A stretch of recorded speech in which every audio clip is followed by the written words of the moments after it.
ગુજરાતના મોટાભાગના જે ધાર્મિક નેતાઓ છે, કથાકારો, તો એમની સાથે સારા સંબંધો રહ્યા છે. આવા જ એક સંબંધો હતા આસારામ બાપુ સાથે, કે જે અમદાવાદના મોટેરામાં એમનો આશ્રમ હતો, અને ગુજરાતમાં બીજી ઘણી જગ્યાએ પણ આશ્રમ હતો, સુરત અને ઉત્તર ગુજરાતમાં પણ.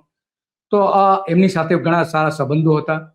અને હવે એ આસારામના સંબંધો પૂરા થયા છે, અને એમણે કહ્યું હતું કે હું આસારામનો નરેન્દ્ર મોદી છું, એવું એમણે ત્યાં આશ્રમમાં જઈને કહ્યું હતું.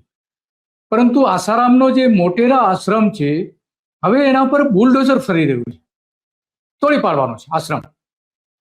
અને એટલા માટે આજે આપણે વાત કરી છે કે નરેન્દ્ર મોદી જે વાત કરતા હતા કે હું આસારામનો છું, અને જ્યારે એ જરૂર પડતી ત્યારે આસારામ પાસે ચૂંટણીના પહેલા જતા પણ હતા. એ જ્યારે મુખ્યપ્રધાન થયા ત્યારે કેશુભાઈને લઈને પણ ગયા હતા, એ પહેલા પણ અનેક વખત ગયા હતા. તો આ પાખંડી આસારામ અત્યારે જેલમાં છે, ઘણા બધા એમની સામે કેસ થયેલા છે. આ આશ્રમના લગભગ 32 જેટલા બાંધકામો તોડી પાડવામાં આવશે, બુલડોઝર ફેરવી દેવામાં આવશે. લગભગ એની કિંમત 500 કરોડ રૂપિયા જેવી થાય છે.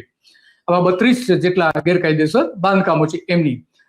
મૂળ તોડવા પાછળનું કારણ એ છે કે નરેન્દ્ર મોદી અહીંયા કોમનવેલ્થ ગેમ રમાડવા માંગે છે, અને જો એ સારી રીતે પાર પડશે તો પછી ઓલિમ્પિક પણ આવી શકે છે. હજુ કંઈ સત્તાવાર નથી.